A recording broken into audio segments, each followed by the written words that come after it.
ആദിയുഷസ്സിൻ വിജയ പതാകയിൽ വീശിയ കുളിർക്കാറ്റേ, തീനാവുകളാൽ പറന്നിറങ്ങിയ ധീരോദാത്തതയേ, വരണേ തിരുസഭയിൽ ഇനിയും തീവിതറാ പുതിയൊരു അഭിഷേകം തരണേ പ്രേഷിതരിൽ. ആദിയുഷസ്സിൻ വിജയ പതാകയിൽ വീശിയ കുളിർക്കാറ്റേ, തീനാവുകളാൽ പറന്നിറങ്ങിയ ധീരോദാത്തതയേ, വരണേ തിരുസഭയിൽ ഇനിയും തീവിതറാ പുതിയൊരു അഭിഷേകം തരണേ പ്രേഷിതരിൽ.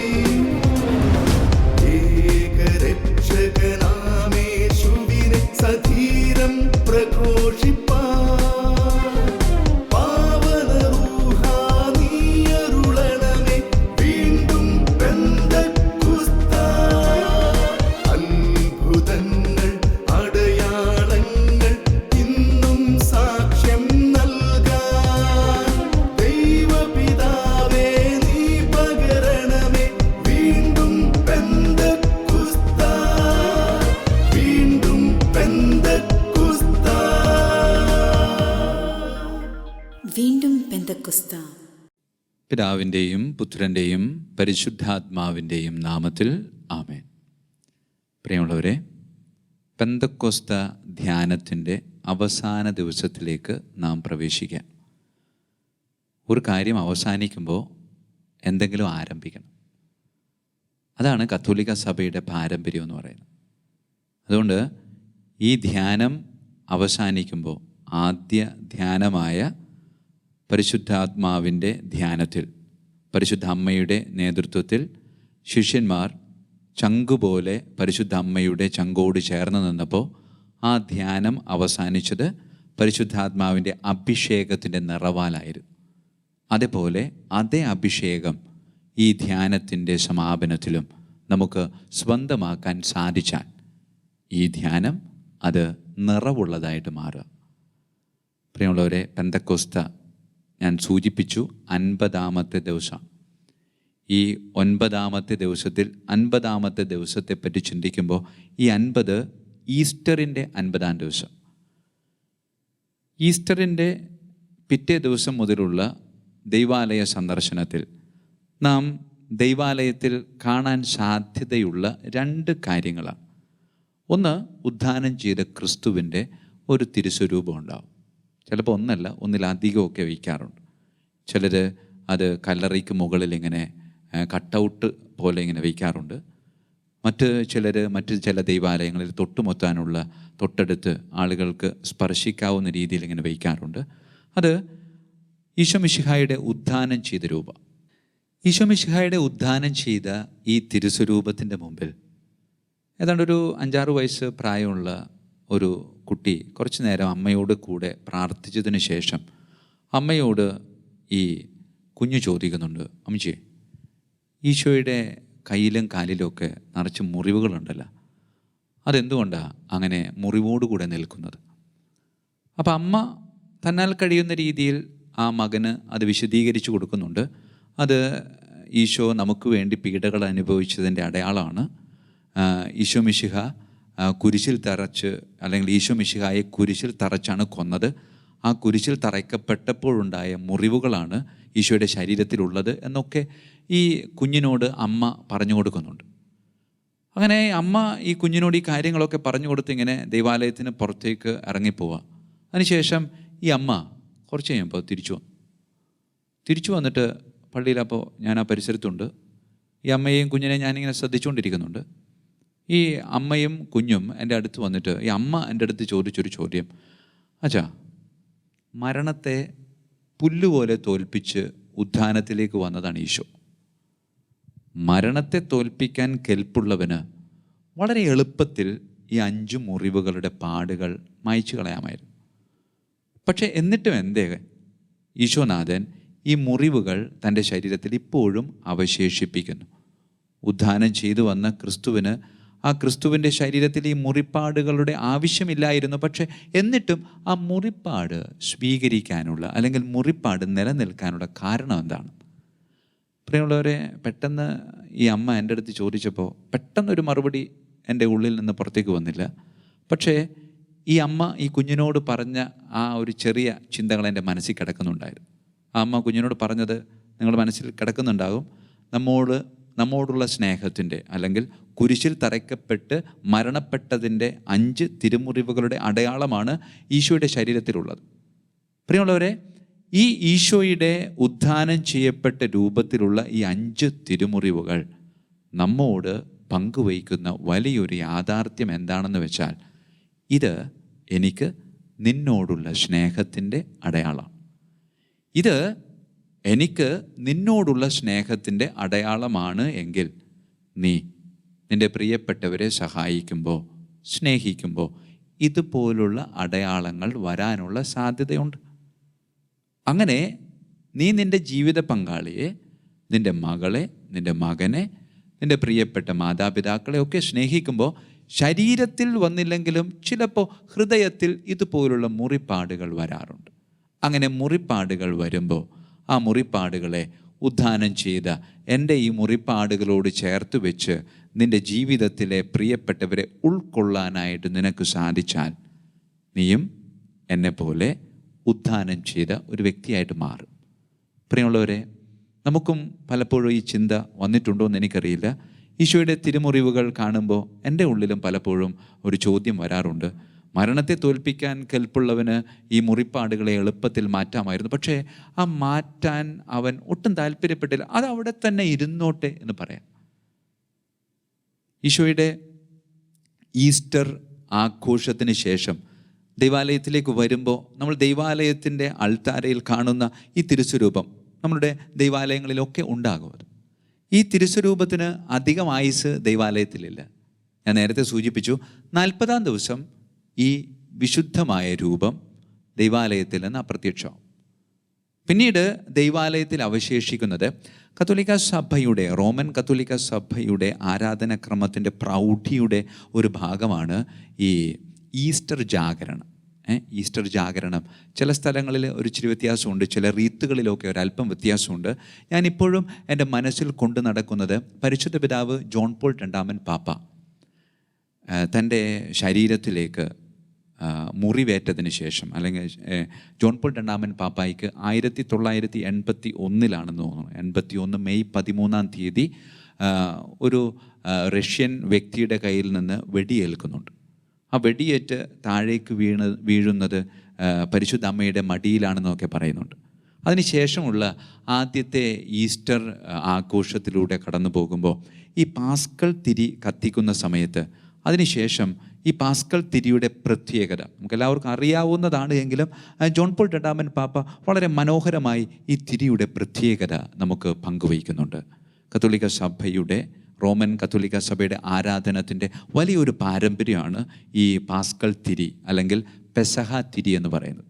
ഗൂഗിളിൽ അടിച്ചു നോക്കിയിട്ടുണ്ടെങ്കിൽ കാണാൻ സാധിക്കും. റോമൻ ലിറ്റർജിയുടെ ഒരു ഭാഗമായതുകൊണ്ട് ഇത് സീറോ മലബാർ സഭയുടെ ദൈവാലയങ്ങളിൽ ഇത് അതേ രീതിയിൽ കാണപ്പെടാൻ സാധ്യതയില്ല. ഞാനത് അന്വേഷിച്ചപ്പോൾ സീറോ മലബാർ സഭയുടെ ആരാധനാക്രമത്തിൻ്റെ ഭാഗമായി ശനിയാഴ്ച പകൽ സമയത്ത് പുത്തൻ തീയും വെള്ളവും ആശീർവദിക്കും. ഈ പുത്തൻ തീ ആശീർവദിച്ച് ആ പുത്തൻ തീയിൽ നിന്ന് ഈ മെഴുകുതിരി വെളിച്ചം ഇങ്ങനെ ഉയർത്തിപ്പിടിക്കുന്നുണ്ട്. ഏതാണ്ട് ആ ഭാവം മുഴുവൻ അതിൽ ഉൾക്കൊള്ളുന്നുണ്ട് എങ്കിലും ആ ആരാധനാക്രമത്തിൻ്റെ ചില കാര്യങ്ങൾ അതിൽ രേഖപ്പെടുത്തിയിട്ടില്ല എന്നുള്ളത് സത്യമായിട്ടുള്ളൊരു കാര്യമാണ്. ഇനി അടുത്ത് വരുന്ന ഈസ്റ്റർ ദിനങ്ങളിൽ വത്തിക്കാനിൽ നടക്കുന്ന തിരുക്കർമ്മങ്ങൾ വളരെ ശ്രദ്ധയോടുകൂടെ, വത്തിക്കാൻ ലൈവൊക്കെ ഇപ്പോൾ വളരെ സുന്ദരമായി നമുക്ക് ലഭിക്കുന്നുണ്ട്. അല്ലെങ്കിൽ ഏതെങ്കിലും സമയത്ത് കഴിഞ്ഞ ഈസ്റ്ററിൻ്റെ പ്രോഗ്രാം എടുത്ത് നോക്കിയിട്ടുണ്ടെങ്കിൽ കഴിഞ്ഞ വർഷത്തെ ഈ ജാഗരം വളരെ കൃത്യമായിട്ട് വളരെ മനോഹരമായിട്ട് രേഖപ്പെടുത്തിയിട്ടുണ്ട്. അത് നിങ്ങൾക്ക് കണ്ടു നോക്കിയിട്ടുണ്ടെങ്കിൽ ഞാൻ പറയുന്ന കാര്യങ്ങൾ വളരെ എളുപ്പത്തിൽ മനസ്സിലാക്കാനായിട്ട് സാധിക്കും. ഈ പെസഹ തിരി ഇങ്ങനെ കത്തിച്ച് വയ്ക്കുമ്പോൾ ഈ പെസഹ തിരിയിലേക്ക് ആദ്യ ദീപനാളം കൊണ്ടുവരുന്നത് ഈ പുത്തൻ തീ കനൽ അവിടെ വെച്ചിട്ടുണ്ടാകും. അതിങ്ങനെ ഊതി കത്തിച്ച് അതിൽ നിന്ന് മെഴുകുതിരി കൊണ്ട് കത്തിച്ചെടുത്ത് ഈ പെസഹ തിരിയിലേക്ക് കത്തിക്കും. അതിനുശേഷം ക്രിസ്തുവിൻ്റെ പ്രകാശം എന്ന് പറഞ്ഞ് 3 സ്ഥലത്ത് ആവർത്തിച്ച് പറഞ്ഞ് ക്രിസ്തുവാകുന്ന പ്രകാശത്തെ ഈ അൾത്താരയിലേക്ക് ഇങ്ങനെ കൊണ്ടുവരും. ആ അൾത്താരയിലേക്ക് കൊണ്ടുവന്നതിന് ശേഷം ആ അൾത്താരയിലേക്ക് ഈ പെസഹ തിരി കൊണ്ടുവരുന്നതിന് മുമ്പ് ഈ തിരിയിൽ കുറേ പ്രതീകങ്ങളുണ്ട് എന്നാണ് പറയുന്നത്. നമുക്കറിയാമല്ല, മെഴുക് തിരിക്കൊരു പ്രത്യേകതയുണ്ട്. ഈ മെഴുക് കർത്താവിൻ്റെ ശരീരത്തെയും അതിൽ ഉപയോഗിച്ചിരിക്കുന്ന തീ കത്തിക്കാൻ ഉപയോഗിച്ചിരിക്കുന്ന നൂല് കർത്താവിൻ്റെ ദൈവത്വത്തെയും, അതായത് ദൈവവും മനുഷ്യനുമായ ക്രിസ്തുവിൻ്റെ പ്രതീകമാണെന്ന് പറയാം ഈ മെഴുകുതിരി. അതുകൊണ്ടാണ് ദൈവാലയങ്ങളിൽ എണ്ണത്തിരികളെക്കാളും കൂടുതൽ പ്രാധാന്യം മെഴുകുതിരിക്ക് കൊടുക്കുന്നത്. ഈ മെഴുക് ഉണ്ടാകുന്നത് എവിടെ നിന്നാണ് നമുക്കറിയാമല്ലോ. ഈ മെഴുക് ഉണ്ടാകുന്ന തേനീച്ചകൾ നിർമ്മിച്ചെടുക്കുന്ന ഒരു സാധനമാണ് മെഴുക്. അതുകൊണ്ട് ഈ മെഴുക് ശുദ്ധമായ മെഴുകായിരിക്കണമെന്ന് നിർബന്ധമുണ്ട്. പ്രത്യേകിച്ച് പാസ്കൽ കാൻഡിൽ ഉപയോഗിക്കുമ്പോൾ, പെസഹ തിരി ഉപയോഗിക്കുമ്പോൾ അങ്ങനെ ഈ ശുദ്ധമായ മെഴുകിൽ നിന്ന് തിരി ഉണ്ടാക്കി ആ മെഴുക് കർത്താവ് ഈശോ മിശിഹായുടെ മാനുഷിക ഭാവത്തെ പ്രതിനിധാനം ചെയ്യുകയും അതിലേക്ക് കത്തിക്കാൻ ഉപയോഗിക്കുന്ന ആ നൂല് അല്ലെങ്കിൽ ആ തിരി കർത്താവ് ഈശോ മിശിഹായുടെ ദൈവിക സ്വഭാവത്തെയും പ്രദാനം ചെയ്യുകയും ആ ദൈവിക സ്വഭാവത്തെ കത്തിക്കുന്നതിലൂടെ, അല്ലേ, നമ്മൾ ഒരു മെഴുകുതിരി കത്തിക്കുമ്പോൾ ഈ നൂലിനോട് മെഴുക് ഇഴുകിച്ചേരും. അതിലൂടെ കത്തോലിക്ക സഭ പ്രഖ്യാപിക്കുന്ന ഒരു കാര്യമെന്ന് വെച്ചാൽ കർത്താവ് ഈശോ മിശിഹായുടെ ദൈവ സ്വഭാവവും മനുഷ്യ സ്വഭാവവും ഇത് പരസ്പരം വിഭജിച്ചെടുക്കാൻ പറ്റാത്ത രീതിയിൽ ഇടകലർന്നിട്ടുള്ളൊരു യാഥാർത്ഥ്യമാണെന്ന് പ്രഘോഷിക്കുക. അതിനുശേഷമാണ് അതിൻ്റെ മുകളിലേക്ക് ഈ ദീപനാളം കൊണ്ടുവരുമ്പോൾ ഈ കത്തി നിൽക്കുന്ന ദീപനാളം, പലപ്പോഴും ഈ ദീപനാളത്തിന് പരിശുദ്ധാത്മാവിൻ്റെ പ്രതീകം എന്നൊക്കെ നമ്മൾ പറയും. പക്ഷേ പെസഹ തിരിയിൽ കത്തി നിൽക്കുന്ന ദീപനാളം എന്ന് പറയുന്നത് ഉദ്ധാനം ചെയ്ത ക്രിസ്തുവിൻ്റെ പ്രതീകമാണ്. അങ്ങനെ ക്രിസ്തുവിൻ്റെ മാനുഷികതയും ക്രിസ്തുവിൻ്റെ ദൈവീകതയും ഒരിക്കലും വേർപിരിക്കാൻ പറ്റാത്ത രീതിയിൽ ഒന്നിച്ചു ചേർത്ത യാഥാർത്ഥ്യമാണ് ക്രിസ്തുവാകുന്ന ഉദ്ധിതനാകുന്ന ക്രിസ്തുനാഥൻ നമുക്ക് പകർന്നു നൽകുന്നത്. ആ പകർന്നു നൽകുന്നതിൻ്റെ ഒരു പ്രതീകമായിട്ടാണ് ഈ ദീപനാളം ഈ പെസഹ തിരിയിൽ ഇങ്ങനെ കത്തി നിൽക്കുന്നത്. ആ പെസഹ തിരിയുടെ ആയുസ് എന്ന് പറയുന്നത് 50 ദിവസമാണ്. പരിശുദ്ധാത്മാവിൻ്റെ തിരുനാളോടുകൂടെ ഈ പെസഹ തിരിയുടെ ആയുസ് അൾത്താരയിൽ നിന്ന് അപ്രത്യക്ഷമാകും. പിന്നീട് അതിൻ്റെ സ്ഥലം എന്ന് പറയുന്നത് മാമോദീസ കൊടുക്കാൻ വേണ്ടി നാം പ്രത്യേകം ഒരുക്കിയിട്ടുള്ള മാമോദീസ തൊട്ടിക്ക് സമീപമാണ്. ഈ പെസഹ തിരിയിൽ നിങ്ങൾ നെറ്റിൽ അടിച്ചു നോക്കുമ്പോൾ അത് വളരെ കൃത്യമായിട്ട് കാണാൻ സാധിക്കും. ആ പെസഹ തിരിയിൽ കുറേ കാര്യങ്ങൾ ഇങ്ങനെ രേഖപ്പെടുത്തിയിട്ടുണ്ട്. പെസഹ തിരിയിൽ ഒരു കുരിശുണ്ടാകും. ആ കുരിശ് ക്രിസ്തു രക്ഷകനാണ് എന്ന് പ്രതിപാദിക്കുന്നതാണ്. ആ കുരിശിൽ 5 കുന്തിരുക്ക ഗോളങ്ങളുണ്ടാകും. ആ 5 കുന്തിരുക്ക ഗോളങ്ങൾ ഈ കുരിശിൻ്റെ 4 അറ്റങ്ങളിലും ആ കുരിശിൻ്റെ മധ്യഭാഗത്തും ഇങ്ങനെ തറച്ചു കയറ്റും. ആ സമയത്ത് പ്രാർത്ഥനയുണ്ട്.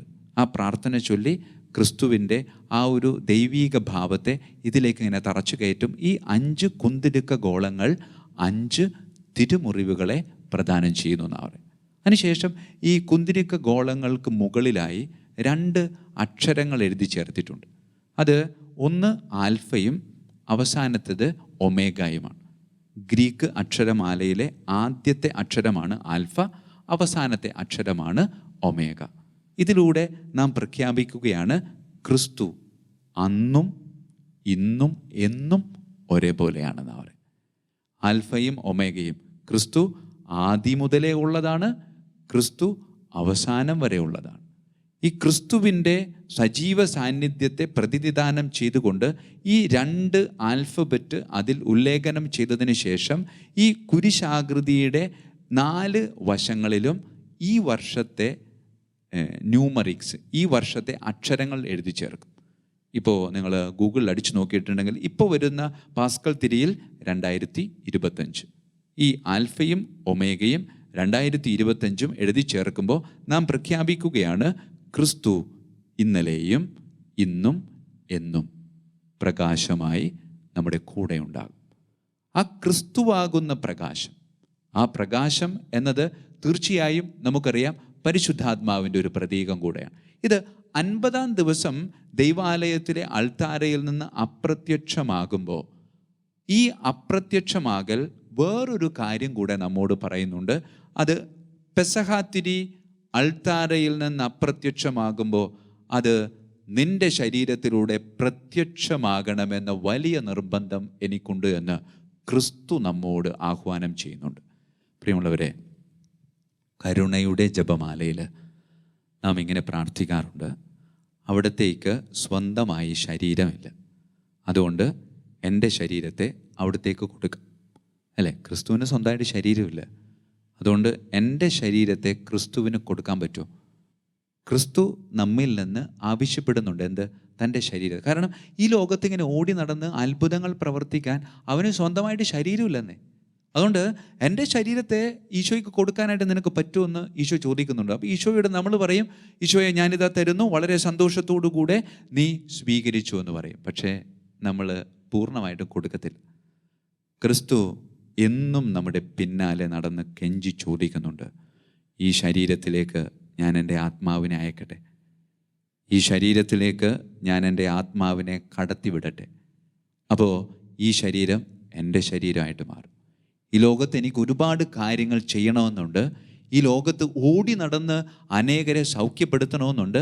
പക്ഷേ എനിക്കതിന് സാധിക്കാത്തത് കൊണ്ട് ഞാൻ നിൻ്റെ ശരീരത്തെ കടം ചോദിക്കുക. കർത്താവ് കടം ചോദിക്കാൻ മടിയില്ലാത്തവനാ. കർത്താവ് നമ്മോട് ചോദിക്കുന്നുണ്ട്, നിൻ്റെ ശരീരം എനിക്ക് തരുമോ? അതിന് കുറച്ച് കാര്യങ്ങളൊക്കെ ഈ ലോകത്ത് ചെയ്യാനുണ്ട്. കുറച്ച് നേരത്തേക്ക് നമ്മൾ കൊടുക്കും, പിന്നെ നമുക്ക് ഇഷ്ടമുള്ളതുപോലെ നമ്മൾ ആ ശരീരവുമായിട്ട് ആ ക്രിസ്തുവിൻ്റെ ശരീരത്തിൻ്റെ ആ ഒരു വിശുദ്ധി ഒന്നും സൂക്ഷിക്കാതെ നമുക്ക് ഇഷ്ടമുള്ളതുപോലെ നമ്മളിങ്ങനെ പിന്നാലെ പോവുക. അതുകൊണ്ട് പ്രിയമുള്ളവരെ, ഈ പെന്തക്കോസ്ത ധ്യാന അനുഭവത്തിലൂടെ കടന്നു പോകുമ്പോൾ ഞാൻ അവസാനം പങ്കുവെച്ച ഈ ഒരു കാര്യം, ഈശോയുടെ അൾത്താരയിൽ നമ്മൾ 40-ാം ദിവസം ബലിപീഠത്തിൻ്റെ അടുത്ത് നിന്ന് അപ്രത്യക്ഷമാകുന്നത് ഉത്ഥാനം ചെയ്ത ക്രിസ്തുനാഥനാണ്, ആ രൂപമാണ്. പിന്നീട് അത് നിലനിൽക്കുന്നത് പെസഹാത്തിരിയിൽ. 50-ാം ദിവസം പെന്തക്കൊസ്ത തിരുനാളിൽ ഈ പെസഹാത്തിരി അപ്രത്യക്ഷമാകുമ്പോൾ പിന്നീട് ആ ദീപനാളം കത്തി നിൽക്കേണ്ടത് എൻ്റെ ശരീരത്തിൽ. എൻ്റെ വാക്ക്, എൻ്റെ പ്രവൃത്തി, എൻ്റെ പെരുമാറ്റങ്ങൾ, ഇതിലൂടെ ക്രിസ്തുവാകുന്ന വെളിച്ചം അപരനിലേക്ക് പകർന്നു നൽകാനായിട്ട് നമുക്ക് പറ്റുന്നുണ്ടോ? പ്രിയമുള്ളവരെ, നമ്മളിങ്ങനെ ക്രിസ്തുവിൻ്റെ ആ ഒരു വെളിച്ചമില്ലേ മറ്റുള്ളവരിലേക്ക് പകർന്നു നൽകാൻ വേണ്ടി നമ്മളിങ്ങനെ ആഴമായി പരിശ്രമിച്ച് നമ്മളുടെ ജീവിതത്തെ ക്രിസ്തുവിന് പൂർണ്ണമായിട്ട് വിട്ടുകൊടുത്ത് ഇങ്ങനെ മുന്നോട്ട് പോകുമ്പോൾ, പ്രിയമുള്ളവരെ, ചില സമയത്ത് മറ്റവൻ കയറി പിടിക്കും നമ്മളെ. എന്താ? വേറെ ആരുമല്ല, പിശാച്. എന്നിട്ട് പിശാച് പറയും, എടാ നിനക്കൊട്ട് സന്തോഷമില്ല, നിനക്കെന്തിനാ ഇങ്ങനെ ജീവിക്കണേ, നിനക്ക് വേറെ എന്തോരം കാര്യങ്ങളുണ്ട്. അങ്ങനെ പിശാച് വളരെ തീക്ഷ്ണമായിട്ട് ഇങ്ങനെ മുന്നോട്ട് പോയിക്കൊണ്ടിരിക്കുമ്പോൾ ആ വ്യക്തികളിലേക്ക് ഇങ്ങനെ കടന്നു വന്നുകൊണ്ട് നിൻ്റെ ജീവിതത്തിന് ഒന്നും മെച്ചമില്ല, നിൻ്റെ ജീവിതം കൊണ്ട് ഒന്നും നീ സ്വന്തമാക്കിയിട്ടില്ല എന്നൊക്കെ പറഞ്ഞ് നമ്മളുടെ ജീവിതത്തിലേക്ക് അവൻ നിരാശ കുത്തിയിറക്കുമെന്ന് പറയും. പ്രിയമുള്ളവരെ, നിരാശ കുത്തിയിറക്കി കഴിയുമ്പോൾ പിന്നീട് പിശാചിന് അവിടെ പടർന്ന് പന്തലിക്കാനുള്ള ശക്തമായൊരു വളക്കൂറുള്ള മണ്ണായി നമ്മുടെ ജീവിതം മാറുക. ഈ അടുത്ത ദിവസങ്ങളിൽ ഞാനൊരു ലേഖനം വായിക്കേണ്ടത്. ആ ലേഖനത്തിൻ്റെ തലക്കെട്ട് ഇങ്ങനെയായിരുന്നു, your disappointment is an appointment before God. നിൻ്റെ നിരാശ കർത്താവിന് നിന്നെ കാണാനുള്ള ആശയാണ്. പ്രിയമുള്ളവരെ, നിരാശ വരുമ്പോൾ സന്തോഷിക്കണം. എന്താ? കർത്താവ് നിന്നോട് പറയാ, എൻ്റെ പൊന്നുമോനെ, നിന്നെ എനിക്കൊന്ന് കുറച്ച് നേരം അടുത്ത് കിട്ടണം, എനിക്ക് നിന്നെ കുറച്ച് നേരം സ്വസ്ഥമായിട്ട് കാണണം, അതിന് ഞാൻ ആഗ്രഹിക്കുന്നുണ്ട്, അതുകൊണ്ട് നീ എൻ്റെ അടുത്തേക്ക് വരാമോ? അതുകൊണ്ട് പ്രിയമുള്ളവരെ, whenever you are disappointed, feel that you have received an invitation, personal invitation from Jesus. അത് വേറെ ഒന്നുമല്ല, ഈശോ നിന്നെ കാണാനായിട്ട് ആഗ്രഹിക്കുന്നുണ്ട്. അതുകൊണ്ട് നിന്നെ കാണാൻ ആഗ്രഹിക്കുന്ന ഈശോ നിന്നെ കാത്തു നിൽക്കുമ്പോൾ വളരെ സന്തോഷത്തോടു കൂടെ ഈശോയുടെ അടുക്കലേക്ക് നമുക്ക് നടന്നെടുക്കാം. എന്നിട്ട് ഈശോയുടെ അടുത്ത് പോയി കുറച്ച് നേരം ഇരിക്കാം. ഒന്നും പറയണ്ട, അല്ലേ? ഒന്നും പറയണ്ട. ഈശോ നമ്മളോട് ആവശ്യപ്പെട്ടത് എന്താ? ഈശോ ഒറ്റ കാര്യം മാത്രമാണ് നമ്മോട് ആവശ്യപ്പെട്ടിട്ടുള്ളൂ, എൻ്റെ പൊന്നുമോനെ, എനിക്ക് നിന്നെ കുറച്ച് നേരം ഒന്ന് കാണണമെന്നേ. വെറുതെ നീ എൻ്റെ അടുക്കൽ വന്ന് കുറച്ചു നേരം സ്വസ്ഥമായിട്ടിരിക്കുക. എന്നിട്ട് നിൻ്റെ ഉള്ളിലുള്ള നിരാശയെ ഞാൻ അങ്ങോട്ട് പാടെ പിഴുതെടുക്കാമെന്ന് പറയും. കാരണം നമ്മുടെ ജീവിതത്തിൽ നിരാശ വരുമ്പോൾ നമ്മൾ സങ്കടപ്പെടണ്ട. നമ്മുടെ ജീവിതത്തിൽ നിരാശ വരുമ്പോൾ സന്തോഷിക്കണം. എന്താണ്? ഈശോ നിന്നെ കാണാനായിട്ട് ആഗ്രഹിക്കുന്നുണ്ട്. ഈശോ തൻ്റെ വ്യക്തിപരമായ ആഗ്രഹത്തെ നിരാശ എന്ന ഒരു വികാരത്തിൻ്റെ പശ്ചാത്തലത്തിൽ നിൻ്റെ മുമ്പിലേക്ക് സമർപ്പിച്ചിരിക്കുക. അതുകൊണ്ട് വളരെ സന്തോഷത്തോടു കൂടെ ഈശോയുടെ ഈ ഒരു ഇൻവിറ്റേഷൻ, ഈ ഒരു ക്ഷണം സ്വീകരിച്ച് ഈശോയുടെ അടുത്ത് പോയിരിക്കണം. എന്നിട്ട് എന്ത് പറയണം? ഒന്നും പറയണ്ടെന്നേ, ചുമ്മാ അങ്ങോട്ട് ഇരിക്കുക. നമ്മൾ വിചാരിക്കും ഈശോയുടെ അടുത്ത് എന്തെങ്കിലും പറഞ്ഞില്ലെങ്കിൽ സങ്കടമാവും. പ്രിയമുള്ളവരെ, ഈശോയെ നമ്മൾ വെറുപ്പിക്കുന്നുണ്ട് ചില സമയത്ത്. എന്താ? കണ്ട ചപ്പും ചവറും ഒക്കെ ഇങ്ങനെ വാരി വിളമ്പി അതും ഇതൊക്കെ ഇങ്ങനെ പറഞ്ഞുകൊണ്ടിരിക്കും. ഈശോ നമ്മളോട് പറയുന്ന ഒറ്റ കാര്യമുള്ളൂ, നീ എന്തെങ്കിലുമൊക്കെ എൻ്റെ അടുത്ത് വന്ന് പറഞ്ഞു, അതൊക്കെ ഞാൻ കേട്ടോളാം. പക്ഷേ നീ എൻ്റെ അടുത്ത് 10 മിനിറ്റ് സംസാരിച്ചിട്ടുണ്ടെങ്കിൽ ഒരു 5 മിനിറ്റ് നീ എന്നെ കേൾക്കണം. കർത്താവിന് നമ്മോട് ഒരുപാട് കാര്യങ്ങൾ പറയാനുണ്ടെന്നേ. പക്ഷെ പലപ്പോഴും നമ്മളത് ഗവനിക്കാറില്ല, നമ്മളത് ശ്രദ്ധിക്കാറില്ല. അതുകൊണ്ട് ഈശോ നമ്മളിൽ നിന്ന് ഈ ഒരു സ്വസ്ഥമായ സമയം ഈശോ നമ്മിൽ നിന്ന് ആവശ്യപ്പെടുന്നു. പ്രിയമുള്ളവരെ, നമ്മുടെ വ്യക്തി ജീവിതത്തെ ഒന്ന് പരിശോധിച്ച് നോക്കുക. നമ്മുടെ വ്യക്തി ജീവിതത്തെ നമ്മളുടെ പ്രാർത്ഥനകൾ, പരിശുദ്ധ അമ്മയുടെ മുമ്പിൽ നമ്മൾ പ്രാർത്ഥിക്കാറുണ്ട്, വിശുദ്ധന്മാരുടെ മുമ്പിൽ നമ്മൾ പ്രാർത്ഥിക്കാറുണ്ട്. പ്രിയമുള്ളവരെ, മറ്റുള്ളവരുടെ മുമ്പിൽ, വിശുദ്ധരുടെ മുമ്പിലും പരിശുദ്ധ അമ്മയുടെ മുമ്പിലൊക്കെ നമുക്ക് പ്രാർത്ഥിക്കാൻ പറ്റും. പക്ഷേ ഈ വിശുദ്ധരും പരിശുദ്ധ അമ്മയും നമ്മോട് പറയുന്നുണ്ട്, ഞങ്ങളെപ്പോലെ പ്രാർത്ഥിക്കാൻ പറ്റും. അത് ഒരു വെല്ലുവിളിയാണ്. നിൻ്റെ ജീവിതത്തിൽ നിരാശ എന്ന് പറയുന്ന നീ ചിന്തിക്കുന്ന മോശമായിട്ടുള്ളൊരു കാര്യം വരുമ്പോൾ അത് മോശമല്ല, അത് ഞാൻ നിനക്ക് നൽകിയിരിക്കുന്ന ഒരു വ്യക്തിപരമായിട്ടൊരു ക്ഷണക്കത്താണ്. എന്തിനാ? എൻ്റെ അടുത്ത് കുറച്ച് നേരം സ്വസ്ഥമായിട്ടിരിക്കണം. എങ്ങനെയാണ് ഇരിക്കേണ്ടതെന്ന് അറിയാമോ? പരിശുദ്ധ അമ്മയും മറ്റു വിശുദ്ധരും ഒക്കെ എൻ്റെ അടുത്ത് സമയം ചെലവഴിച്ചില്ലേ, അതേപോലെ ഇരിക്കാൻ പറ്റും. പരിശുദ്ധ അമ്മയെപ്പോലെ നമുക്ക് പ്രാർത്ഥിക്കാൻ പറ്റും. നമ്മളുടെ സ്വർഗീയ മധ്യസ്ഥരായ നമ്മുടെയൊക്കെ ചുറ്റുപാടുമുള്ള വിശുദ്ധ സെബസ്ത്യാനോസ്, വിശുദ്ധ ഗീവർഗീസ്, വിശുദ്ധ അന്തോണീസ്, വിശുദ്ധ യൂദാശ്ലീഹ, ഇവരെയൊക്കെ പോലെ നമുക്ക് പ്രാർത്ഥിക്കാൻ പറ്റും. അവരോടൊക്കെ പ്രാർത്ഥിക്കാൻ അതെളുപ്പമാണ്, അതെല്ലാവർക്കും പറ്റുമല്ലോ. എൻ്റെ അടുത്ത് ഒരു കാര്യം വന്ന് ഒരാൾ ആവശ്യപ്പെടുന്നു, എൻ്റെ അടുത്ത് ഒരു 10,000 രൂപ കടം മേടിക്കാം. ആ കടം മേടിക്കുമ്പോൾ ഞാൻ ആ വ്യക്തിക്ക് 10,000 രൂപ കൊടുക്കുമ്പോൾ ആ 10,000 രൂപ സമ്പാദിക്കാൻ വേണ്ടി ഞാൻ ഒരുപാട് കഷ്ടപ്പെട്ടിട്ടുണ്ട്. അപ്പോൾ ആ 10,000 രൂപ കൊടുക്കുമ്പോൾ ആ കൊടുക്കുന്ന വ്യക്തി, സ്വീകരിക്കുന്ന വ്യക്തിയോട് പറയുന്ന ഒരു കാര്യമുണ്ട്, ഞാൻ കഷ്ടപ്പെട്ടതുപോലെ നിനക്ക് കഷ്ടപ്പെടാൻ പറ്റും. അങ്ങനെയെങ്കിൽ നിനക്കത് ചോദിക്കേണ്ട ആവശ്യമില്ല, നിനക്ക് കിട്ടും. ഓരോ വിശുദ്ധരുടെ മുമ്പിൽ വന്നും നമ്മളിങ്ങനെ പ്രാർത്ഥിക്കുമ്പോൾ, വിശുദ്ധർ നമ്മളെ വ്യക്തിപരമായിട്ട് അനുഗ്രഹിക്കുമ്പോൾ, ആ വിശുദ്ധർ ഈ അനുഗ്രഹത്തോട് ചേർത്ത് നമ്മോട് പറയുന്നൊരു കാര്യമുണ്ട്, ഞാനിതൊക്കെ സ്വന്തമാക്കിയത് എൻ്റെ തമ്പുരാൻ്റെ പക്കൽ നിന്ന്. എൻ്റെ തമ്പുരാൻ്റെ പക്കൽ ഇങ്ങനെ സമയം ചെലവഴിക്കാൻ വേണ്ടി ഞാൻ ഒരുപാട് സമയം തമ്പുരാന് കൊടുത്തിട്ടുണ്ട്. പ്രിയമുള്ളവരെ, വേർപിരിഞ്ഞു പോയ പരിശുദ്ധ പിതാവ് ഫ്രാൻസിസ് പാപ്പ തൻ്റെ വ്യക്തി ജീവിതത്തിൽ 1 മണിക്കൂർ പരിശുദ്ധ ദിവ്യകാരുണ്യത്തിൻ്റെ മുമ്പിലിരിക്കുകയായിരുന്നു. അത് നിർബന്ധമുള്ള കാര്യമാണ്. പരിശുദ്ധ പിതാവിന് ഒരു നിർബന്ധമുള്ള കാര്യമാണ്. ചില സമയത്ത് വന്നിരിക്കുന്നത് മാത്രമേ ഓർമ്മയുള്ളൂ, ഉറങ്ങിപ്പോവും. ഉറങ്ങി എഴുന്നേൽക്കുമ്പോൾ പരിശുദ്ധ പിതാവ് ദിവ്യകാരുണ്യത്തെ നോക്കിയിട്ട് പറയും, ഞാൻ ഉറങ്ങി, നീ ഉറങ്ങിയിട്ടില്ല, നീ ഉറങ്ങുകയുമില്ല. ആ ഒരു പ്രതീക്ഷയിലാണ് ഞാൻ എന്നും ജീവിക്കുന്നത്. പ്രിയമുള്ളവരെ, ഇത് കേൾക്കുമ്പോൾ നിങ്ങൾ വിചാരിക്കും, പരിശുദ്ധ പിതാവ് ഉറങ്ങിയതാണല്ലോ, അതുകൊണ്ട് ഞങ്ങൾക്കും പ്രാർത്ഥിക്കുന്ന സമയത്ത് ഉറങ്ങാം. പ്രിയമുള്ളവരെ, അത് പറയാൻ വേണ്ടിയിട്ടല്ല ഞാൻ പറഞ്ഞത്. പരിശുദ്ധ പിതാവ് പ്രാർത്ഥിക്കുന്നത് പോലെ പ്രാർത്ഥിച്ചാൽ നിങ്ങൾക്കും ഉറങ്ങാം. പരിശുദ്ധ പിതാവ് രാവിലെയുള്ള ജപമാല, രാവിലെയുള്ള ദിവ്യബലി, യാമങ്ങളിലുള്ള പ്രാർത്ഥന, കരുണയുടെ ജപമാല, രാത്രി ജപം, ഇതുപോലെ എല്ലാ പ്രാർത്ഥനകളും പ്രാർത്ഥിച്ചതിന് ശേഷം തനിക്ക് ലഭിക്കുന്ന വ്യക്തിപരമായ സമയത്തിൽ നിന്ന് 1 മണിക്കൂർ ഈശോയുടെ ദിവ്യകാരുണ്യ ആരാധനയ്ക്കായിട്ട് മാറ്റിവെക്കും. ആ ദിവ്യകാരുണ്യ ആരാധനയ്ക്ക് മാറ്റിവെക്കുമ്പോൾ ക്ഷീണം കൊണ്ട് ചിലപ്പോഴൊക്കെ ഉറങ്ങിപ്പോകും. പക്ഷേ അങ്ങനെ ഉറങ്ങിപ്പോകുമ്പോഴും പരിശുദ്ധ പിതാവ് പറയുന്നുണ്ട്, നീ ഉറങ്ങാതെ എന്നും എൻ്റെ കൂടെ ഉണർന്നിരിക്കുന്നു എന്നതാണ് എൻ്റെ ശക്തി എന്നുള്ളത്. പ്രിയമുള്ളവരെ, ആ ഒരു ശക്തി നാം തിരിച്ചറിയണം. ജീവിതത്തിൽ നിരാശ വരും, ജീവിതത്തിൽ മുന്നോട്ട് പോകാൻ പറ്റുമോ എന്നുള്ള ചിന്തയൊക്കെ വരും. അപ്പോൾ ദൈവം നമ്മളെ വ്യക്തിപരമായി കുറച്ച് സമയം ചെലവഴിക്കാൻ വേണ്ടി ദൈവത്തിൻ്റെ അടുത്തേക്ക് ക്ഷണിക്കാം.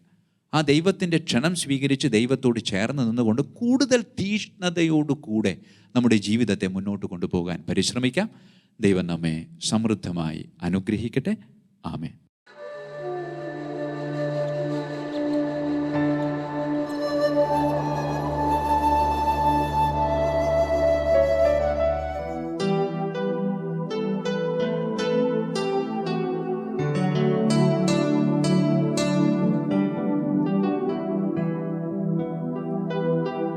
കരുണ തന്നൾ താരയിൽ മോഹങ്ങൾ തിരി തെളിച്ചു.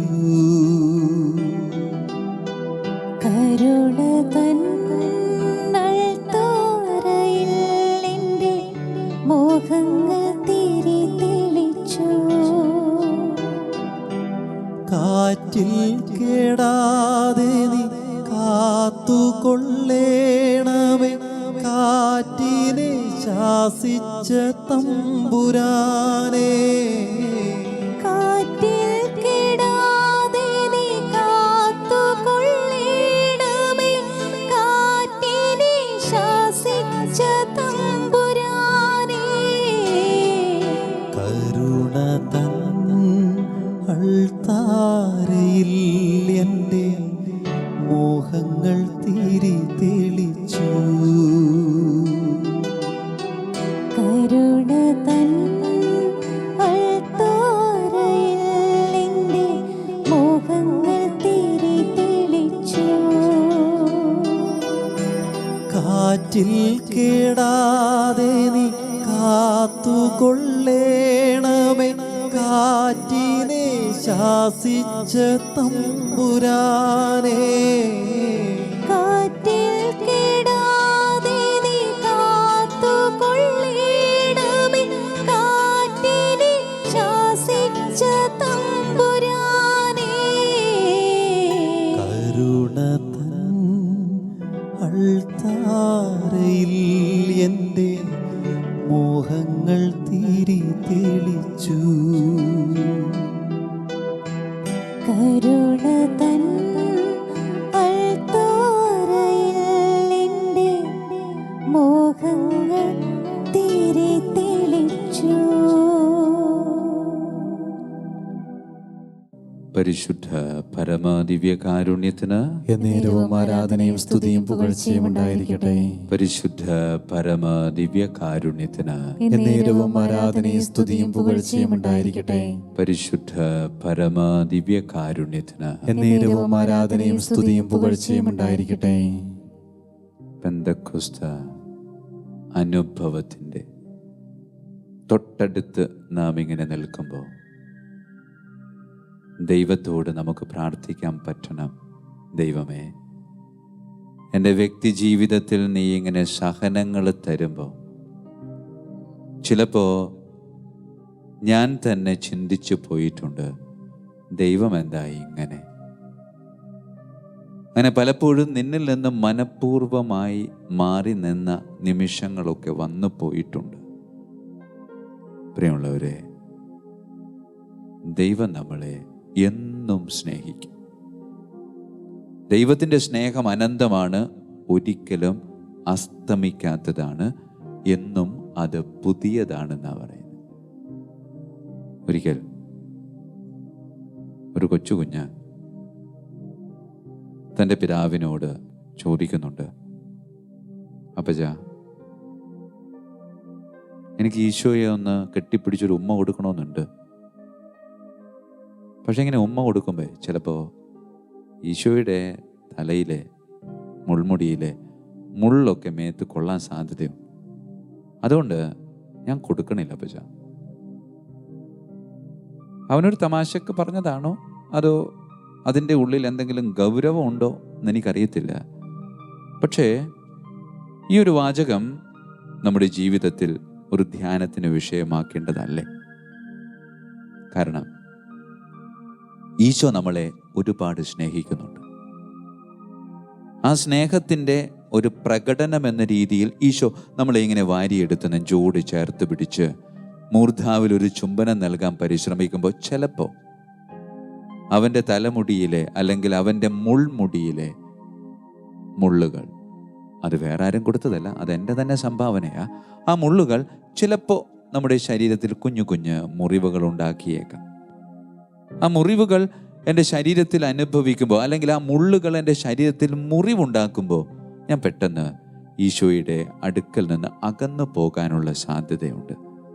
ആ കുഞ്ഞു മുറിവുകൾ ആസ്വദിച്ച് അവനോടിങ്ങനെ ചേർന്ന് നിൽക്കാൻ പറ്റിയ അവൻ നമ്മളെ ഇങ്ങനെ നെഞ്ചോട് ചേർത്ത് പിടിച്ച് നമ്മുടെ മൂർധാവിൽ ഒരു ചുംബനം നൽകിയിട്ട് നമ്മോട് പറയും, മോനെ, മോളെ, നീ എൻ്റെ,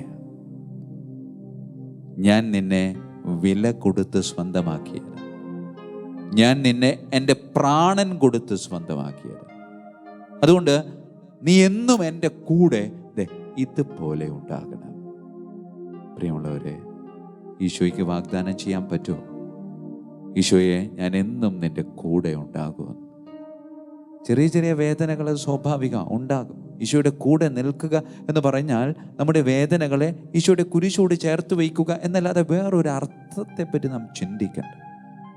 ആ ഒരു ബോധ്യത്തിൽ വേദനകളെ ഉൾക്കൊള്ളാൻ ഈശോയെ എന്നെ അനുഗ്രഹിക്കണമേ എന്ന് പ്രാർത്ഥിച്ചുകൊണ്ട് മുൾമുടി അണിഞ്ഞുകൊണ്ട് ഈശോ എൻ്റെ മുഖത്ത് ചിലപ്പോൾ സ്നേഹത്തിൻ്റെ ചുംബനം നൽകാൻ പരിശ്രമിക്കുമ്പോൾ മുള്ളിൻ്റെ ചില പോറലുകൾ നമ്മുടെ ജീവിതത്തെ ചെറുതായി ഒന്ന് വേദനിപ്പിച്ചേക്കും. ആ വേദനയ്ക്കും അപ്പുറം ഈശോയുടെ സ്നേഹത്തിൻ്റെ ചുംബനവും ആലിംഗനവും നമ്മെ കാത്തിരിപ്പുണ്ട് എന്ന തിരിച്ചറിവ് ആസ്വദിച്ചുകൊണ്ട് കർത്താവിൻ്റെ കുരിശിനോട്, കർത്താവിൻ്റെ ശരീരത്തോട് നമ്മെ തന്നെ ചേർത്ത് വയ്ക്കാൻ ഈശോയെ എന്നെ അനുഗ്രഹിക്കണമേ എന്ന് പ്രാർത്ഥിച്ചുകൊണ്ട് നമുക്ക് ഒരുമിച്ച് ആലപിക്കാം. മുൾമുടിയണിഞ്ഞുകൊണ്ടീശോ എൻ മുഖത്തൊരു മുത്തം നൽകി. മുള്ളുകളിൻ മുഖത്തെങ്ങും വിങ്ങുന്ന നൊമ്പരം ഏകി. സ്നേഹത്തോടേകിയ മുത്തം വേദനയായി മാറിയപ്പോ സ്നേഹത്തോടേകിയ മുത്തം വേദനയായി മാറിയപ്പോൾ ആ വേദനയ്ക്കൊരു പേരു നൽകി ഞാൻ. അതിൻ പേരല്ലോ സഹനം. അതിൻ പേരല്ലോ സഹനം. മുൾമുടിയണിഞ്ഞുകൊണ്ടീശോ എൻ മുഖത്തൊരു മുത്തം നൽകി. മുള്ളുകളിൻ മുഖത്തെങ്ങും വിങ്ങുന്ന നൊമ്പരം ഏകി.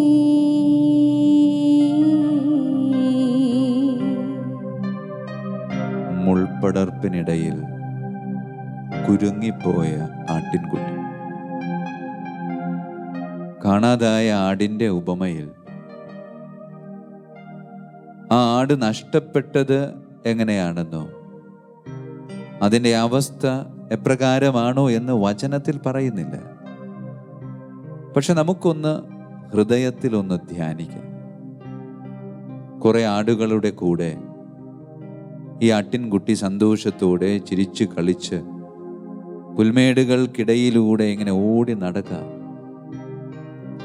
പെട്ടെന്ന് സന്ധ്യ മയങ്ങാറായി. എല്ലാവരും തിരിച്ച് ആട്ടിടയനൊപ്പം ആലയിലേക്ക് യാത്രയാകുമ്പോൾ ഏതോ ഒരു ദുർബല നിമിഷത്തിൽ ഈ ആട്ടിൻകുട്ടി മുൾപടർപ്പുകൾക്കിടയിൽ ഓടാക്കിപ്പോയി. തന്നാൽ കഴിയുന്ന രീതിയിൽ പരിശ്രമിച്ചു, പക്ഷെ സാധിക്കുന്നില്ല. ആരോഗ്യം തീർന്നു. ഇതാ രാത്രിയും കടന്നു വരുന്നു. പേടിയുണ്ട്, സങ്കടമുണ്ട്, ഒറ്റപ്പെട്ടു പോയി, ആരും കൂടെയില്ല.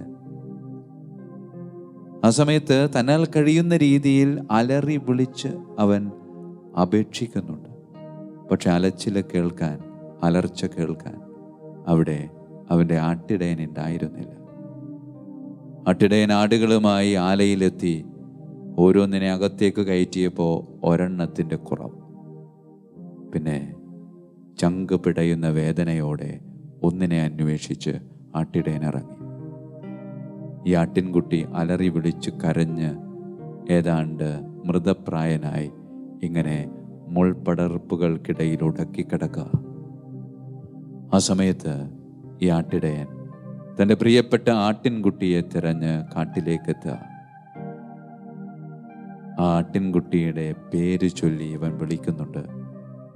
അങ്ങ് ദൂരെ തൻ്റെ ഈ പ്രിയപ്പെട്ട ആട്ടിടയൻ്റെ ശബ്ദം ഈ ആട്ടിൻകുട്ടിയുടെ കാതിൽ വന്ന് പതിഞ്ഞപ്പോൾ നഷ്ടപ്പെട്ടു പോയ സകല പ്രതീക്ഷകളും തിരിച്ചെടുത്ത് ഈ ആട്ടിൻകുട്ടി തന്നാൽ കഴിയുന്ന രീതിയിൽ വാവിട്ട് ഈ ഇടയനെ വിളിച്ചിട്ടുണ്ടാകും. ആ ഇടയൻ ഓടി വന്ന് ഈ മുള്ളുകൾക്കിടയിൽ നിന്ന് ഈ ആട്ടിൻകുട്ടിയെ പുറത്തേക്കെടുത്ത് ശരീരത്തിലെ മുള്ളുകളൊക്കെ എടുത്തു മാറ്റി സ്നേഹത്തോടെ തന്നോടിങ്ങനെ ചേർത്ത് നിർത്തി.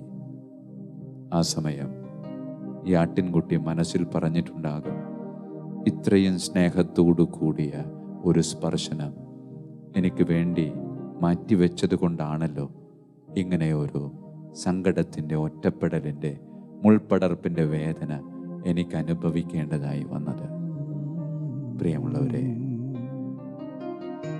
ക്ലേശത്തിൻ്റെ മുള്ളുകൾക്കിടയിൽ വേദനയിൽ നാം പിടയുമ്പോൾ, പരിഹാസവാക്കിൻ്റെ നടുവിൽ ഇടനെഞ്ചു പൊട്ടിക്കരയുമ്പോൾ, ആ നിമിഷം എൻ്റെ മനസ്സിലേക്ക് കടന്നു വരേണ്ടത് ഒരേ ഒരു മുഖമാണ്.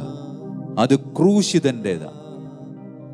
ആ ക്രൂശിതനിൽ ആശ്വാസം കണ്ടെത്താൻ എനിക്ക് സാധിക്കുന്നുണ്ടോ?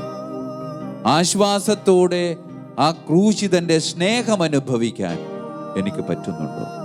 ഈശോയെ, എന്നെ അതിനനുഗ്രഹിക്കണമേ, അനുവദിക്കണമേ എന്ന് യാചിച്ചുകൊണ്ട് നമുക്ക് ഒരുമിച്ച് ആലപിച്ച് ആരാധിക്കാം. ക്ലേശത്തിൻ മുള്ളുകൾക്കിടയിൽ വേദനയിൽ ഞാൻ പിടഞ്ഞു.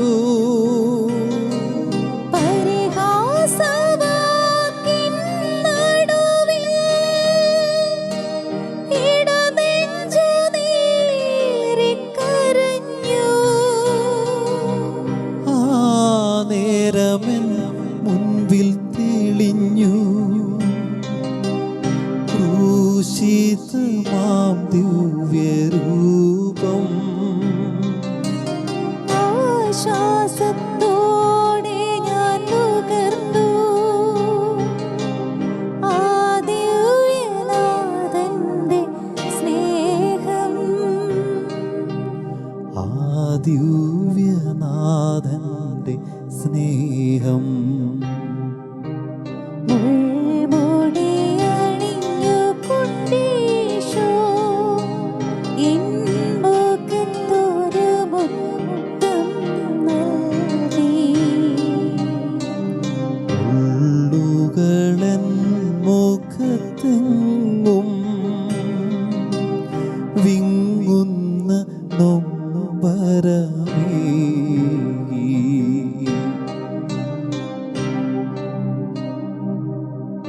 ഈശോയുടെ ദിവ്യകാരുണ്യ സന്നദ്ധിയിലായിരുന്നു കൊണ്ട് പരിശുദ്ധാത്മാവിൻ്റെ അഭിഷേക തിരുനാൾ നാം ഇങ്ങനെ ആഘോഷിക്കാൻ ഒരുങ്ങുമ്പോൾ വ്യക്തി ജീവിതത്തെ പച്ചയായി ഒന്ന് പരിശോധിക്കുന്നത് എത്രയോ നല്ലതാണ്. പ്രിയമുള്ളവരെ,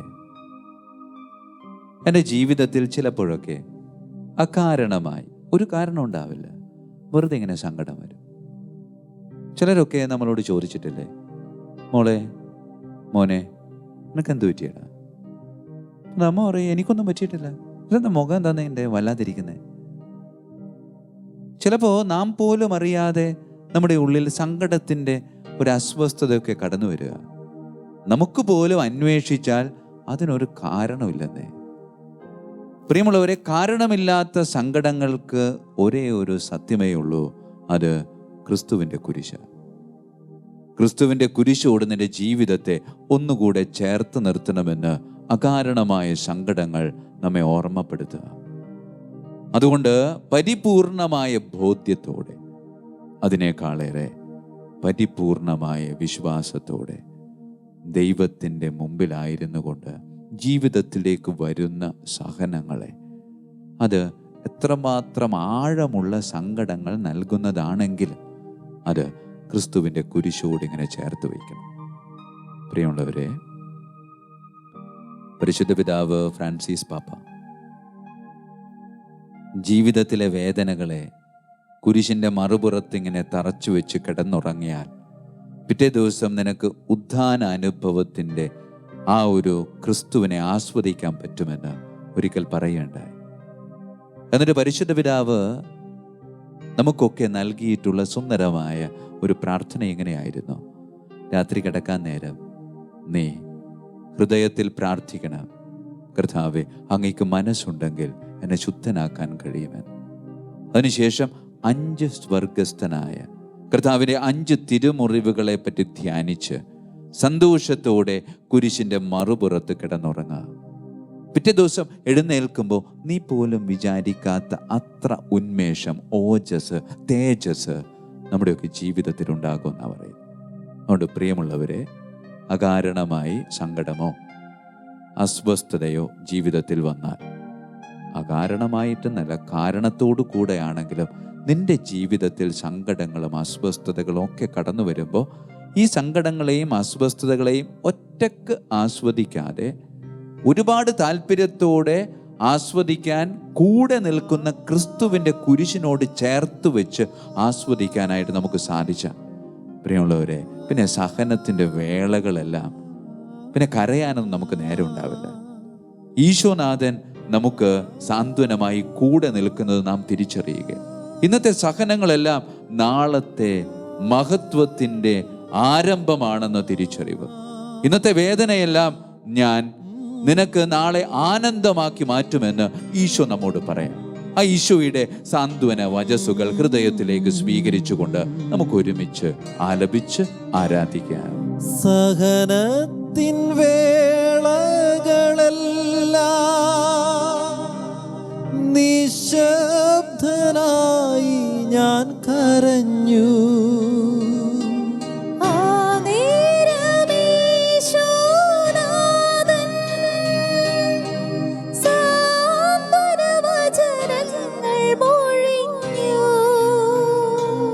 ഇന്നത്തെ സഹനങ്ങളെല്ലാം നാളെ മഹത്വമായി മാറും. ഇന്നത്തെ വേദനയെല്ലാം നാളെ ആനന്ദമാകും. നാളെ നിന്നാനന്ദമാകും.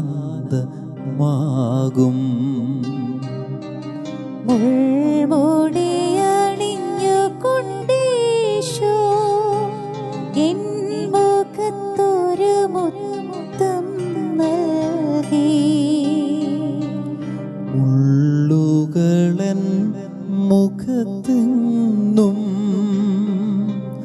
വിങ്ങുന്ന നൊമ്പരമേകി.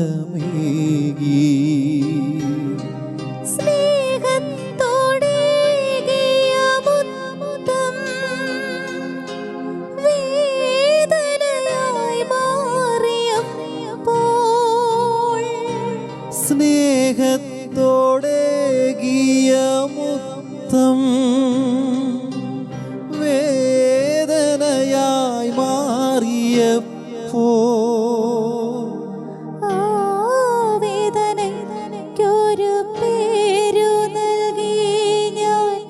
അതിൻ പേരല്ലോ സഹനം. അതിൻ പേരല്ലോ സഹനം. ഈശോയെ,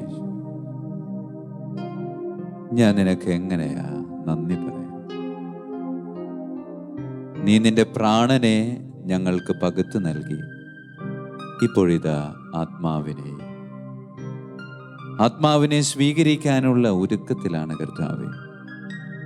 യോഗ്യതയോടെ സ്വീകരിക്കണമെന്നാണ് താല്പര്യം. പക്ഷെ അയോഗ്യതകൾ ഒന്നിനു പുറകെ ഒന്നായി വരിക. കുമ്പസാരക്കൂട്ടിലെത്തി പാപക്കറകളെ കഴുകി മാറ്റി പൂർണ്ണമായ ഐക്യത്തോടും സ്നേഹത്തോടും അതിനേക്കാളേറെ പരിപൂർണമായ യോഗ്യതയോടും കൂടെ നിന്റെ ആത്മാവിനാൽ അഭിഷിക്തമാകാൻ ഞാനിതാ തീവ്രമായി ആഗ്രഹിക്കുക. ഒരിക്കൽ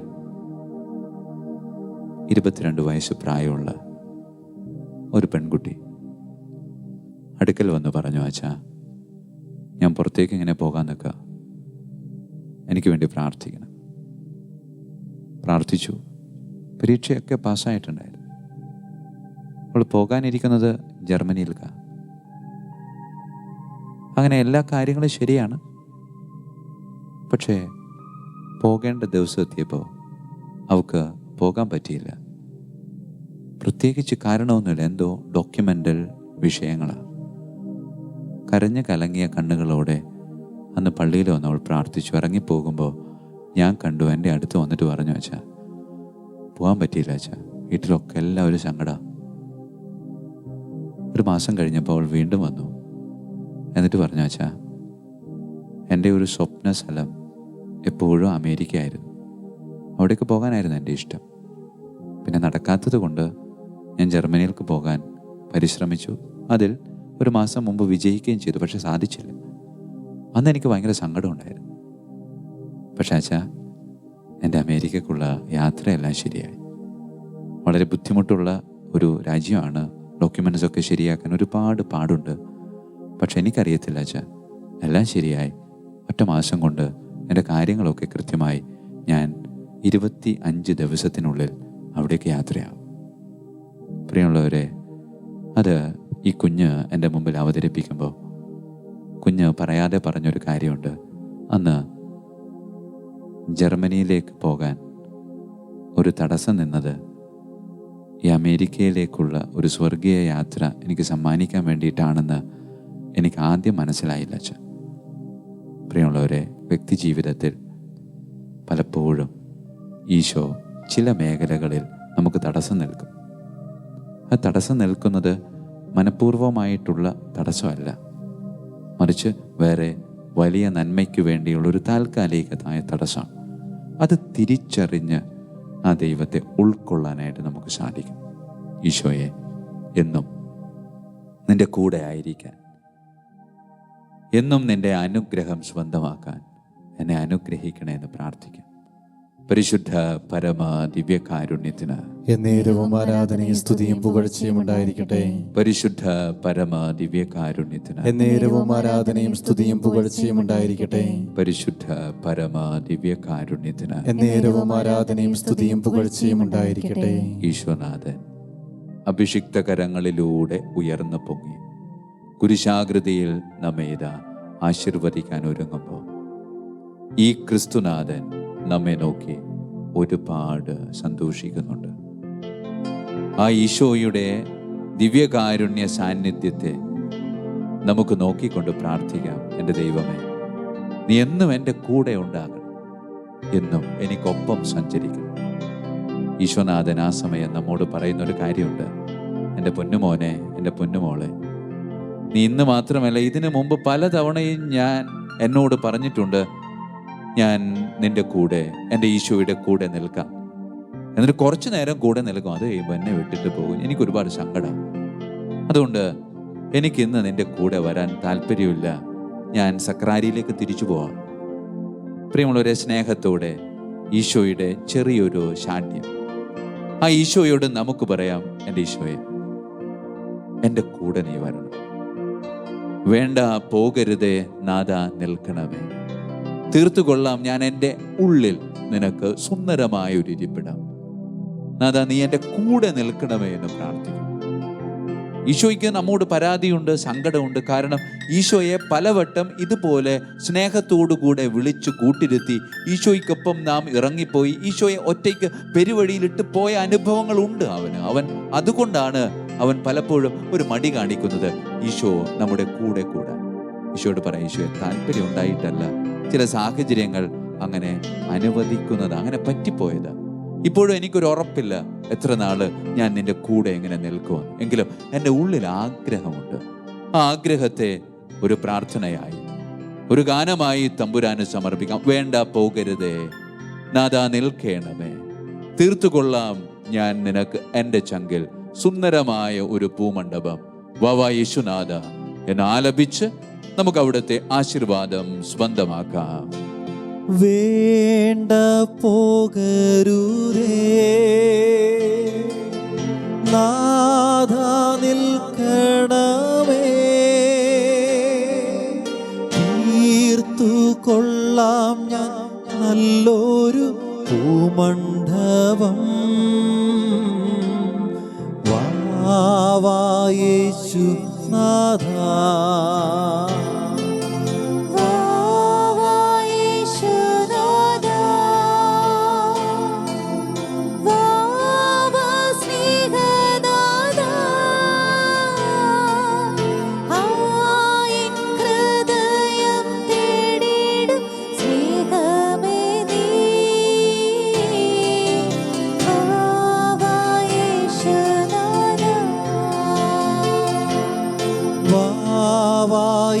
യേശുനാഥാ, വാവാ സ്നേഹനാഥാ, എൻ ഹൃദയം തേടിയിടും സ്നേഹമേ നീ. വാവാ യേശുനാഥാ.